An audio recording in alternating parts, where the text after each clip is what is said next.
Bonjour, donc on va vous faire une présentation à deux voix. Et le pari que l'on a fait avec le Reaxo, c'est de faire intervenir les internes. Donc un grand merci à Camille. Comme vous le doutez, c'est sa première présentation en plénière. Elle est interne en 6e année chez nous. Et tout ça, elle a beaucoup contribué. Donc merci beaucoup et à tout à l'heure.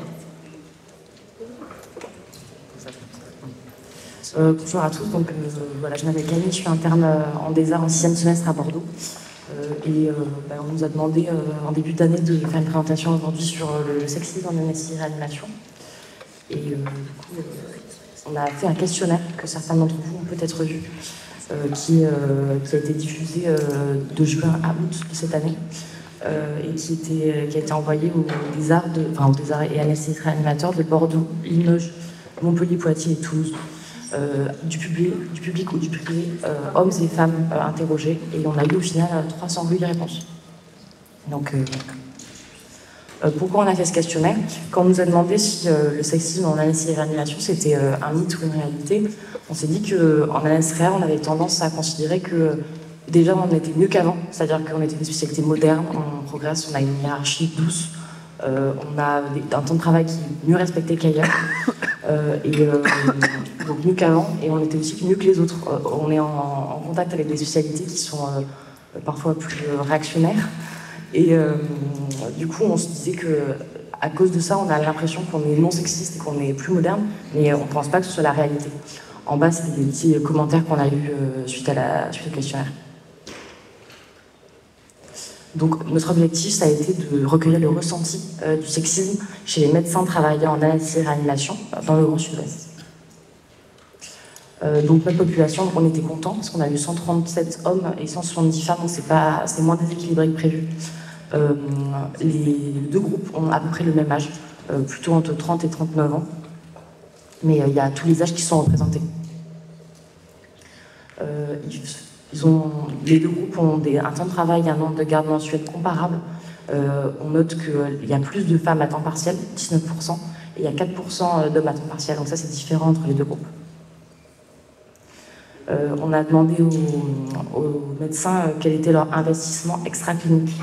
Au final, c'est en moyenne moins de 30% d'investissement dans, au choix, le management, les activités institutionnelles ou les sociétés savantes. Il y a 48% d'investissement universitaire, mais c'est un biais parce qu'il y a beaucoup d'internes qui ont répondu. Donc ils considèrent qu'ils ont une activité universitaire, mais c'est pas la réalité. En termes de situation familiale, on a un répondant sur deux qui est parent, et on a légèrement plus d'hommes en couple que de femmes, donc 85 vs 74%.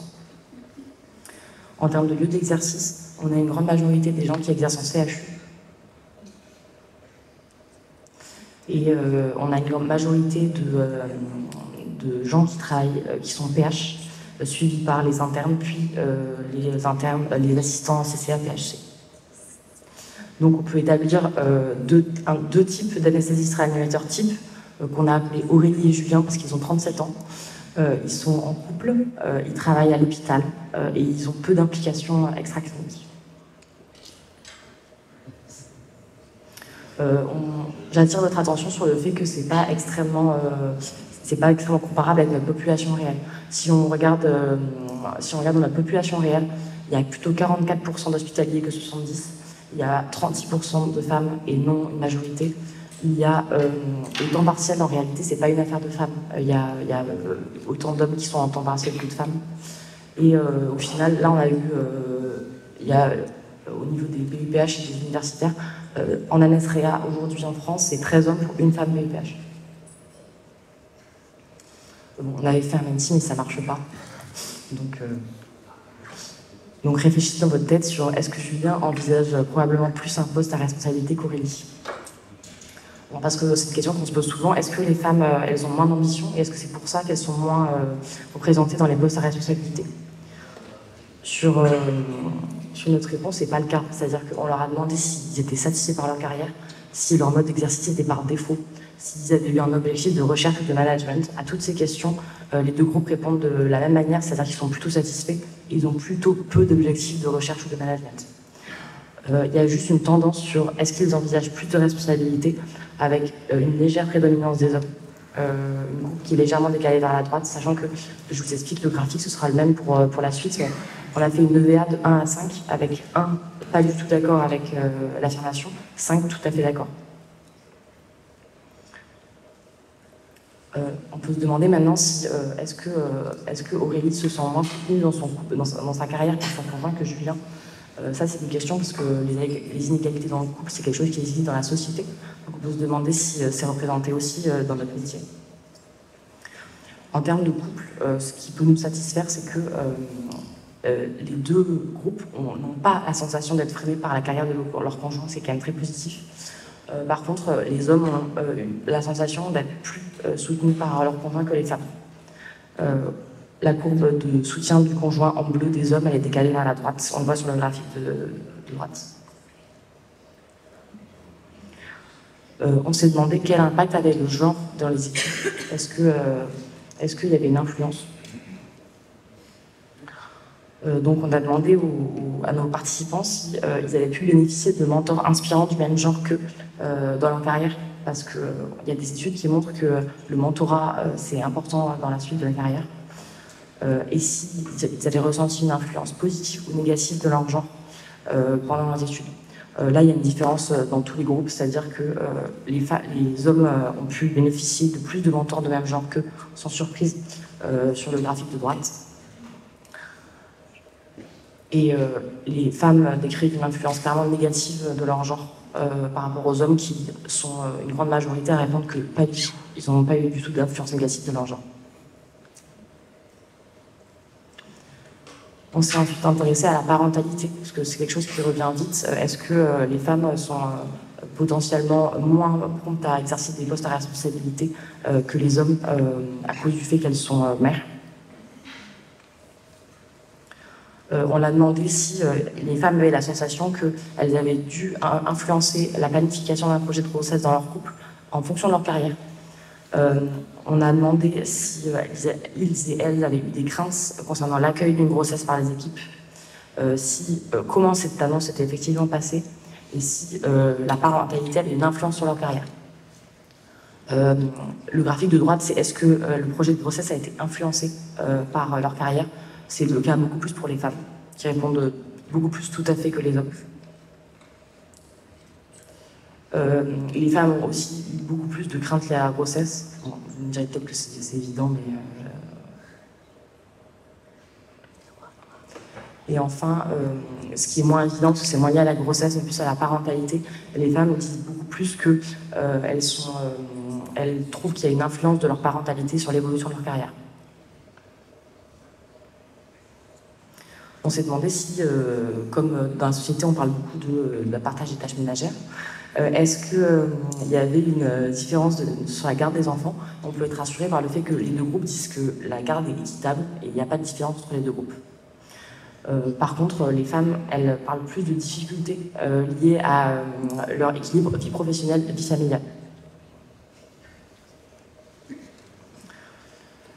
On s'est maintenant demandé s'il y avait un impact du genre dans nos relations avec les autres professions de l'hôpital, c'est-à-dire les médecins, les chirurgiens.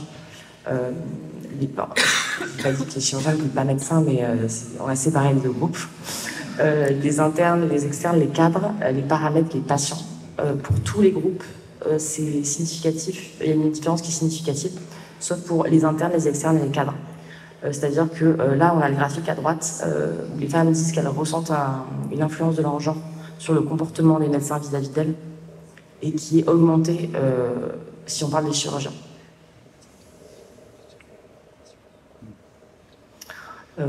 On s'est posé la question de la confiance en soi, parce que c'est quelque chose que personnellement, en en parlant, on a un ressenti sur une différence d'expression de la confiance en soi selon le genre dans notre métier, et c'est quelque chose qui est assez important en termes de leadership pour un ANASREA. Donc on leur a demandé s'ils avaient confiance en eux et en leurs compétences, s'ils ressentaient un syndrome de l'imposteur, s'ils avaient des facilités à prendre des positions de leader en situation d'urgence, et s'ils arrivaient à imposer leurs avis dans une équipe à différentes professions. On est content du fait qu'il n'y a pas de problème à la prise de position de leader dans les deux groupes et de manière équitable. Par contre, les femmes répondent beaucoup plus tout à fait à est-ce qu'elles ressentent un sentiment d'imposteur. Leur courbe de confiance, elle est décalée vers la gauche, en bas. On voit que les hommes, ils ont plus tendance à répondre tout à fait à la question est-ce qu'ils ont confiance en eux. Et les femmes trouvent que, plus que les hommes, que leur manque de confiance est un frein à leur carrière. Ça, c'est intéressant parce qu'il y a déjà des études qui existent, notamment dans le BJA paru cette année, qui disent que c'est quelque chose de connu, que le syndrome de l'imposteur est prédominant chez les femmes et chez les jeunes, avec ce sublime graphique, qui montre que les femmes ont plus tendance à avoir un syndrome de l'imposteur intense. Ce qui est intéressant dans notre questionnaire, c'est que cette différence, elle existe chez les anesthésistes réanimateurs de moins de 29 ans. Donc les internes, il y a une nette différence de confiance en eux entre hommes et femmes internes. Et après, quand ils passent l'âge de 29 ans, on voit que la confiance en eux des hommes, elle augmente peu, voire diminue, alors que celle des femmes, elle augmente beaucoup. Donc ça permet que la confiance en eux de tout le monde s'équilibre.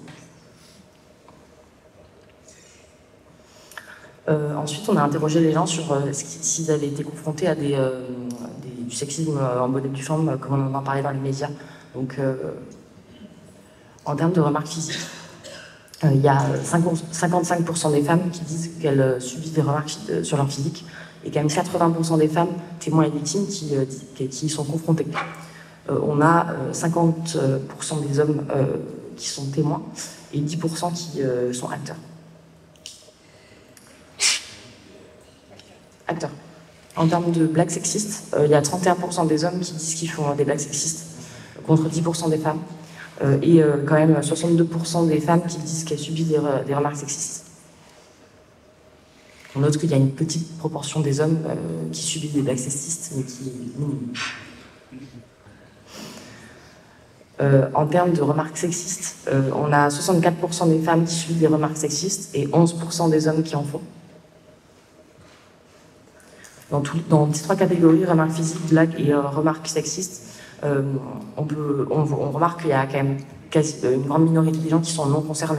Donc c'est quelque chose auquel on est tous confrontés en fait. Il y a peu de gens qui sont ni témoins, ni victimes, ni acteurs. En termes de harcèlement sexuel, il y a 25% des femmes qui disent qu'elles ont été victimes de harcèlement sexuel et 25% des femmes qui ont été témoins de harcèlement sexuel. Ça fait une femme sur deux.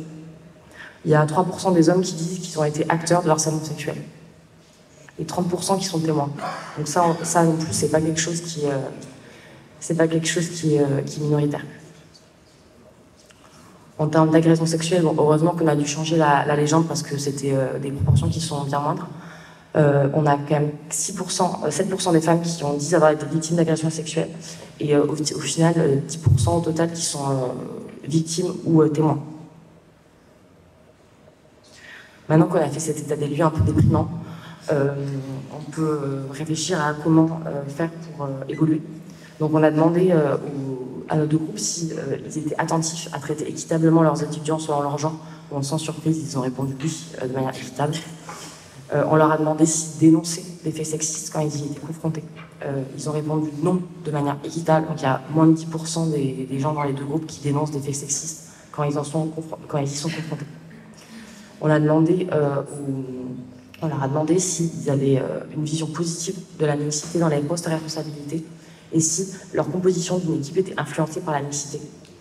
Ils ont répondu de manière différente dans les deux groupes, et en même temps on n'est pas surpris parce que quand on leur demande s'ils pensent que la mixité va être bénéfique sur un poste à responsabilité, il y a quand même 35% des hommes qui ne sont pas convaincus. C'est-à-dire qu'ils répondent pas du tout ou pas trop. Pour ceux qui ne sont pas convaincus par la mixité, j'ai mis deux petits articles intéressants. Donc c'est des articles qui sont parus en 2024. Donc le premier c'est dans le BJA, qui parle des complications péropératoires en anesthésie selon le genre de l'anesthésiste. On remarque que les femmes anesthésistes, elles ont moins d'hypoxémie, moins d'hypotension, moins de troubles de la capnie en péropératoire. Et en haut, que c'est augmenté chez les femmes qui sont pas au cours de leurs études. Donc Enfin, c'est bien, merci. Et un deuxième petit article intéressant qui prône un peu la mixité, qui regarde l'association entre diversité de genre dans une équipe anesthésio-chirurgicale et morbidité à 3 mois. et qui montre que la morbidité à 3 mois, elle est diminuée. Dans des équipes qui sont mixtes à plus de 35% de mixité de genre dans des équipes, et qu'elle est augmentée si la femme est un chirurgien ou la femme est une anesthésiste avec un binôme de genre différencié, c'est-à-dire si la femme est une chirurgienne et que son anesthésiste est un homme et inversement. Et maintenant...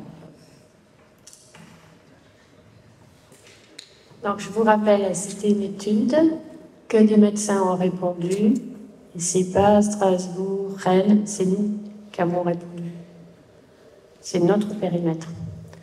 Alors par rapport à notre périmètre, est-ce que notre communauté du Grand Sud-Ouest elle est représentative un petit peu de cette équipe? Les dernières infographies de la SFAR montraient que 39% de femmes étaient anesthésistes réanimateurs, que 48% des femmes en 2023 avaient choisi la spécialité anesthésie-réanimation à l'internat. Et lorsque vous regardez la pyramide des âges, vous voyez les 2 barres du bas. Les garçons ont tendance à être plus importants, à être seniors que les filles. Donc quand on parle de parité, c'est probablement un angle de langage, on devrait plutôt dire mixité ou représentativité.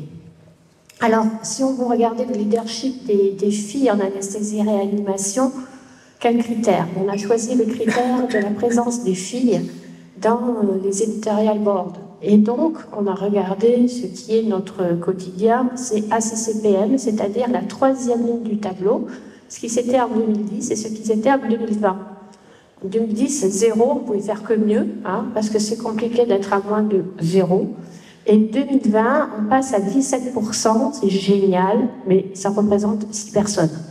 Et lorsqu'on le regarde sur l'ensemble des revues, on passe de 66 en 2010 à 133 en 2020. Donc on s'améliore, mais la marche est encore haute. Alors cet article, c'est une lettre dans le BJA où les auteurs ont demandé une représentativité physique des anesthésistes en fonction de leur domaine d'activité, que ce soit l'anesthésie générale, le cardiaque, la pédiatrie, l'obstétrique, la régionale et chef de service. 300 photos ont été générées et là vous avez les représentativités selon ChatGPT ou Midjourney. Et en fait vous voyez que les femmes ne sont présentes que dans ce qu'on connaît déjà dans la description, c'est-à-dire l'anesthésie pédiatrique ou l'anesthésie obstétricale. Et je vous laisse regarder les superbes garçons qui sont représentés par l'intelligence artificielle. Hein? Ah, ils sont magnifiques. Vous dirait que les filles, elles sont assez canon. Ça veut dire qu'on est quand même beau pour l'intelligence artificielle. Nous sommes des belles personnes, mais un peu genrées. La physiologie. La grossesse est un vrai problème. On en a parlé. Est-ce que ce travail montrait en anesthésie-réanimation que choisir le nombre d'enfants, choisir le moment où on faisait l'anesthésie, les enfants pendant notre cursus, ben ça dépendait, ça influençait plus chez les filles que chez les hommes. Et cette grossesse, parfois, est source d'incivilité au bloc. 2 enquêtes. La première, plus de 7000 réponses. La deuxième, 1314 réponses. 98% au moins un événement dans l'année dans l'une, 44% au moins une fois dans l'année dans l'autre. Donc elle est quotidienne, elle représente ce qu'on vient de vous montrer. Une enquête chez les lézards australiens montre que dans 20% des cas, ils se plaignent d'harcèlement moral ou du travail, de sexisme dans 13% des cas, que c'est des conflits avec le personnel et leur façon pour s'en sortir. Donc bien sûr, c'est les amis, la famille, mais quand on les en pas, ils vont se tourner vers un mentor, puisqu'on redoute tous, c'est l'alcool, la nicotine et les drogues récréatives. Alors, est-ce que la France, comment elle se positionne au niveau de l'Europe? Ce travail, c'est un petit peu les incivilités en Europe. Gradué, vous voyez, la France est en jaune et fait partie des pays qui respectent mieux le genre et mieux l'autre. Je vous laisse deviner ce qui se passe en Grèce, en Espagne, en Angleterre. Alors la victime de ces comportements, il faut qu'on garde en tête que c'est souvent des positions de sidération, de dissociation, d'amnésie, de mémoire traumatique et émotionnelle. Et on a tous en tête ces articles de journaux où à force de conflits, parce que ces crises, ce sexisme est parfois à l'origine de conflits qui s'en retombent sur les passions. Et en fait, c'est extrêmement aujourd'hui décrit dans la lecture que ces incivilités sont source de diminution de la performance clinique, de la qualité des soins, de la productivité et du pronostic des patients. Alors l'image de la fille dans les soins, certes, elle a évolué, mais ce qui est commun, c'est qu'on est toujours, dans notre communauté, on est toujours au-dessus des lois. On est toujours en dehors. Et je ne suis pas sûre qu'on respecte tout le temps, ni le serment d'Hippocrate qu'on entend en ce moment tous les jours, et j'apporterai mon aide à mes confrères ainsi que leur famille dans l'adversité, mais également le code de santé publique qui dit que les médecins doivent entretenir entre eux des rapports de bonne confraternité. Donc le sexisme, c'est probablement une situation de crise. Je reprendrai les propos de cette image. Ne négocions jamais avec nos peurs, mais n'ayons jamais peur de négocier. C'est ce qu'on disait hier, les débriefings. Alors le basique, ce qui est bien pour notre spécialité, c'est qu'on a quand même des atouts, on est déjà très entraînés au café. Donc le secret d'en parler, c'est d'en parler autour d'un café. Et ça, je pense qu'on a déjà fait le premier pas. Et le café, c'est quand même dans les recommandations éditées par la SFAR, la première base du triangle. En parler, pas fuir, discuter. Puis si ça passe pas, si ça se répète, ben monter, N+1, N+2, et puis aller, ben, s'il faut, jusqu'au conseil de discipline. Mais ça, c'est quand même, je pense qu'on est assez intelligent pour s'arrêter au café. Et puis, là, le rôle de nos institutions. Le CHU de Bordeaux a mis en place un livret sur les violences sexistes et sexuelles dans les établissements. Rappel, la première page, c'est le seul responsable, c'est l'agresseur, et aucune tenue, aucune parole, aucun comportement de la victime ne justifie le agissement sexiste et les violences sexuelles. Alors, comment s'en sortir? Parce que bon, c'est une photo. Lutter contre le sexisme, c'est changer le modèle. C'est une équipe qui boit du café, qui s'aide et surtout se respecte et s'écoute. Ça veut dire quoi? Mais ça veut dire savoir-être. Il va falloir qu'on revoie nos égos, qu'on apprenne à gérer notre stress et apprendre à écouter. Il va falloir qu'on intègre la physiologie dans le travail et non adapter la physiologie au travail. C'est-à-dire que la grossesse doit faire partie du cursus de notre vie professionnelle. Il faut qu'on ait en tête que la seconde victime, c'est le patient. Et donc, il y a un risque pour lui. Le sexisme, c'est pour nous une crise. Donc, ça veut dire, comme hier, débriefing à chaud, débriefing à distance. Les choix stratégiques, comme la SFAR, est-ce qu'on est prêt à afficher cette visibilité, cette répartition homme-femme dans nos équipes et dans nos établissements? Gérer le sexisme, c'est aussi probablement l'attractivité des carrières, l'activité pour les équipes. Mais vous voyez, on part de loin. Il va falloir changer l'image collective et l'image même de l'IA. Il va falloir que les mentalités changent, mais il faudra y aller petit à petit. Et le plus simple, c'est qu'il y ait une conscience collective de nos institutions. Merci.